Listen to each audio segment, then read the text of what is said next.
This is Earth where humans fight for resources.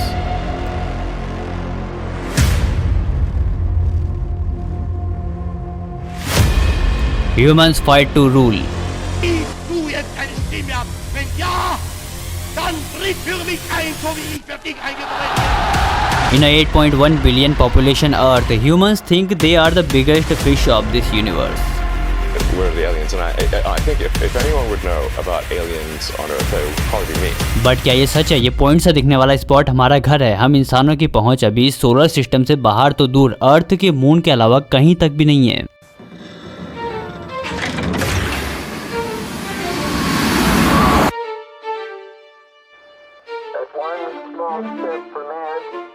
लेकिन हमारी imagination को किसी ने रोका नहीं है। हम जितना दूर देख सकते हैं, सोच सकते हैं, वो है हमारा यूनिवर्स। और आज इस इमेजिनेशन वाले स्पेसक्राफ्ट में हम ये जानेंगे कि हमारा यूनिवर्स आखिर है कितना बड़ा। पता है, बचपन में मुझे बड़े ही अजीब थॉट्स आते थे। मैं सोचता था अगर सडनली हमारी धरती कोलैप्स हो गई तो हमारा क्या होगा, और क्या उससे किसी को कोई फर्क पड़ेगा।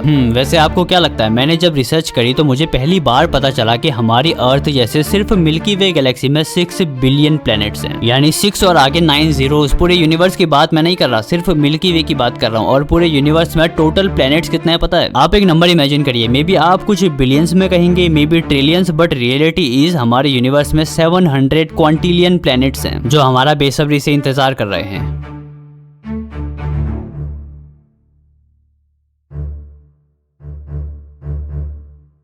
शुरू से शुरू करते हैं। ये है हमारा सोलर सिस्टम जिसमें 8 फुल फ्लैश्ड प्लैनेट्स हैं जिनको हम रिकॉग्नाइज करते हैं, और ऑफिशियली 5 ड्वार्फ प्लैनेट्स हैं, यानी ऐसे प्लैनेट्स जो प्लैनेट होने की 3 कंडीशंस में से 2 को ही फुलफिल कर पाते हैं। और वो 3 कंडीशंस हैं। Number 1, planet should orbit the sun, जो कि ड्वार्फ प्लैनेट करते हैं। Number 2, has enough mass to be nearly round in shape, तो इनके पास सफिशिएंट ग्रेविटी होती है खुद को स्फेरिकल शेप में बनाए रखने की। Number 3, planet should dominate it's orbital zone, यानी प्लैनेट को प्लैनेट होने के लिए अपने ऑर्बिटल जोन में राजा बन के रहना पड़ता है। जैसे अर्थ है, मार्स है, 8 प्लैनेट्स हैं जो अपने ऑर्बिट में साइज के कंपैरिजन में सबसे बड़े हैं। इनके अलावा कोई भी इनके इलाके में घूमता नहीं। मगर ड्वार्फ प्लैनेट के ऑर्बिट में ऐसे ऑब्जेक्ट्स हैं जो उसका साइज इक्वेट कर जाते हैं, इसीलिए उन्हें ऑफिशियली प्लैनेट नहीं माना जाता। जैसे कि Pluto, Eris, Ceres, Haumea and Makemake, ये सब ड्वार्फ प्लैनेट्स हैं जो कि एकदम बर्फीले होते हैं और इनका सरफेस अमोनिया और मीथेन जैसे फ्रोजन वॉलेटाइल लाइक वाटर से भरा रहता है।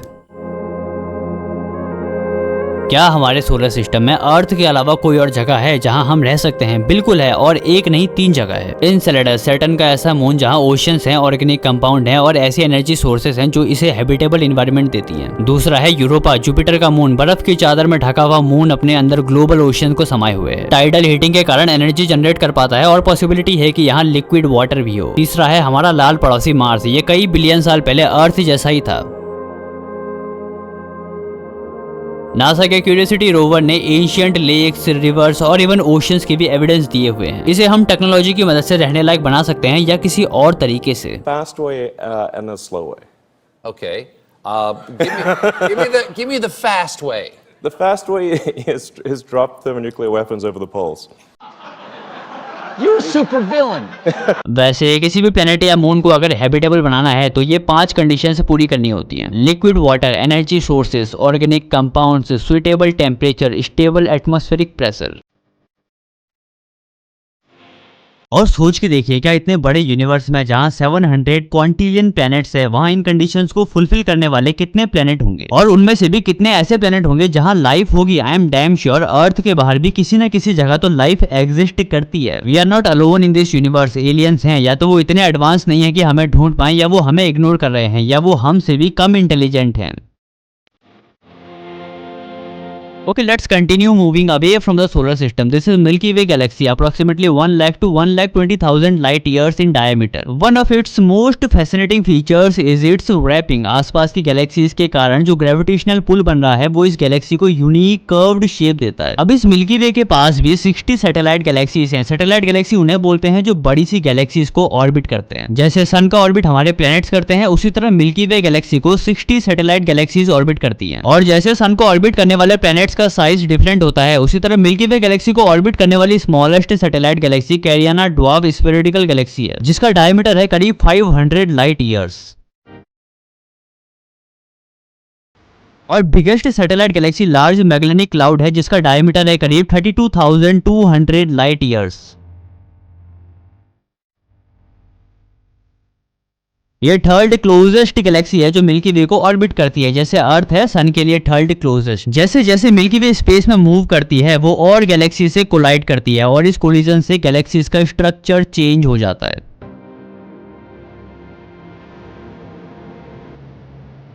जैसे अभी 1 बिलियन ईयर्स के बाद हमारी galaxy Canis Major dwarf galaxy से कोलिजन कोर्स में होगी जो हमारी गैलेक्सी का शेप चेंज कर देगा। इसी तरह करीब 4.5 बिलियन ईयर्स के बाद एंड्रोमेडा गैलेक्सी भी हमारी गैलेक्सी से कोलाइड करेगी। ये कोलिजन एक नई गैलेक्सी बनाएगा जिसे कहेंगे मिल्कोमेडा गैलेक्सी। गैलेक्सी इसका कोलिजन डरावना नहीं होता बल्कि आसमान में एक सुंदर दृश्य होता है।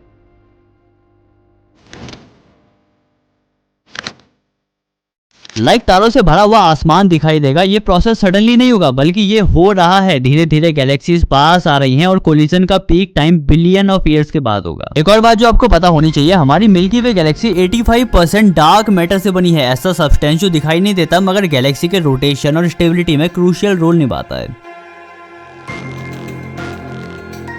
27% of the universe mass is made up of dark matter and 68% of universe is made up of dark energy. The remaining 5% is normal matter. The first clues about dark matter existence came in the 1933 from astronomer Fritz Zwick's observations of galaxy clusters which showed that galaxies were moving faster than expected. It means कुछ तो है जो Galaxy के rotation को mathematically गलत prove कर रहा है। यानी असलियत में गैलेक्सी की रोटेशन स्पीड वो नहीं है जो वैज्ञानिकों ने मैथमेटिकली कैलकुलेट की थी और इसके पीछे रीजन है dark matter.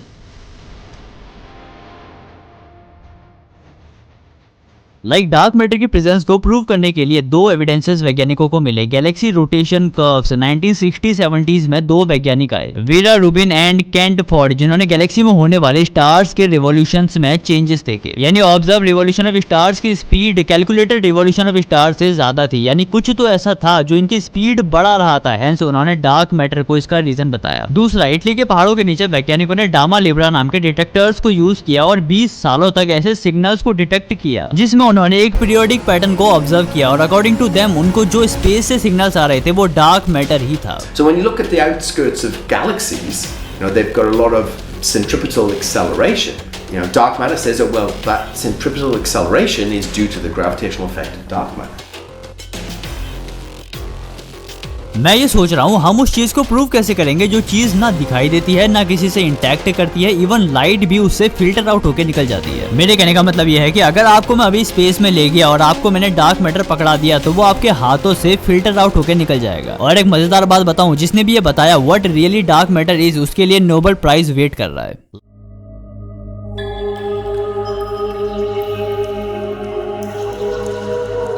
13.6 billion years old हमारी गैलेक्सी की एज है जिसका डायमीटर है करीब 1 लाख लाइट ईयर, जिसमें 200 बिलियन स्टार्स हैं। हमारा सोलर सिस्टम तो बस एक छोटा सा पार्ट है पूरी गैलेक्सी का। अब सबसे बड़ा सवाल, क्या मिल्की वे गैलेक्सी में कोई और इंटेलिजेंट लाइफ है जो ह्यूमन से ज्यादा इंटेलिजेंट हो? मैं बताना चाहता हूँ कि इस सवाल का जवाब हमें हमारी ही हिस्ट्री से मिलेगा। देखिए, हमारी अर्थ जो है वो बहुत सारे कोइंसिडेंसेस का एक रिजल्ट है जो एग्जैक्टली सही समय और सही जगह पर हुए थे।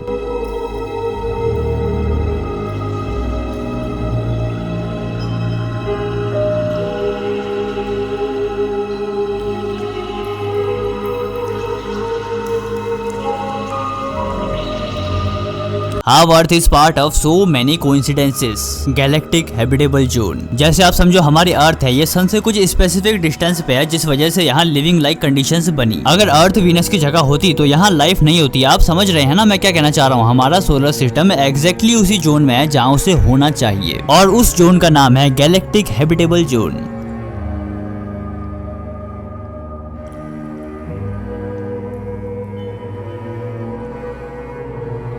गैलेक्टिक सेंटर से 7 to 9 किलो पार्सेक की रेंज में हमारा गैलेक्टिक हैबिटेबल जोन लाई करता है। ओह, अगर आप पार्सेक नहीं जानते तो मैं बता दूं, पार्सेक एक ऐसी यूनिट है जो सोलर सिस्टम से बाहर डिस्टेंस को डिफाइन करने के लिए एस्ट्रोनॉमी में यूज की जाती है। और 7 to 9 किलो पार्सेक का मतलब है 22,000 to 29,000 light years in distance. इस जोन में 4 मोस्ट इंपॉर्टेंट फैक्टर हैं जो इसे हैबिटेबल जोन बनाते हैं। First one is habitable zone में मेटल रिच स्टार्स मिलते हैं, यानी ऐसे स्टार्स जहां आयरन, निकल जैसे हैवी एलिमेंट्स होते हैं जो प्लेनेट को एक रॉकी सरफेस देते हैं। जाते हैं। सेकंड, ये जोन मैंने जैसा कहा कि गैलेक्टिक सेंटर से एक स्पेसिफिक डिस्टेंस पे है जहां गैलेक्सी के सेंटर में जो मैसिव ब्लैक होल्स हैं उनकी वजह से रेडिएशन नहीं आता और मैसिव स्टार्स की वजह से स्ट्रॉन्ग ग्रेविटेशनल फोर्स इफेक्ट नहीं करता, जिस वजह से इस जोन में प्लैनेट्स काफी स्टेबल रहते हैं। थर्ड, स्टार्स जो गैलेक्टिक हैबिटेबल जोन में है वो गैलेक्सी के स्पाइरल आर्म्स के रोटेशन के अकॉर्डिंगली अलाइंड होते हैं, जिससे स्टार्स कैटास्ट्रोफिक इवेंट्स से जैसे कि गामा रे बर्स्ट और सुपरनोवा से बच जाते हैं। और ये हमें कैसे पता चला? चार्ल्स फ्रांसिस और एरिक एंडरसन ने 20,000 लोकल स्टार्स को ऑब्जर्व किया। उन्होंने देखा कि स्टार्स के म्यूचुअल ग्रेविटी की वजह से ही स्टार्स एक लॉगरिथमिक स्पाइरल में रोटेट कर रहे हैं जो अलाइंड है एग्जैक्टली गैलेक्सी के स्पाइरल आर्म के रोटेशन में। Fourth, adequate time for biological evolution. Galactic habitable zone वाले स्टार्स 4 to 8 बिलियन ईयर्स पहले बन चुके थे, जिसके बाद उनको सफिशिएंट टाइम मिला लाइफ को इवॉल्व करने के लिए। और ये तो बस कुछ फैक्टर्स मैंने आपको बताए, बहुत सारे फैक्टर्स और हैं और कई तो ऐसे होंगे जिसके बारे में हमें पता ही नहीं होगा। दैट्स व्हाई हमारी अर्थ बहुत सारे कोइंसिडेंसेस से मिलकर बनी है जो सही समय और सही जगह पर हुए। तो इसका मतलब ये है कि हमारी गैलेक्सी में अगर कोई एलियन लाइफ है तो वो इसी हैबिटेबल जोन में एग्जिस्ट करती है जिसे हम अभी तक एक्सप्लोर नहीं कर पाए हैं।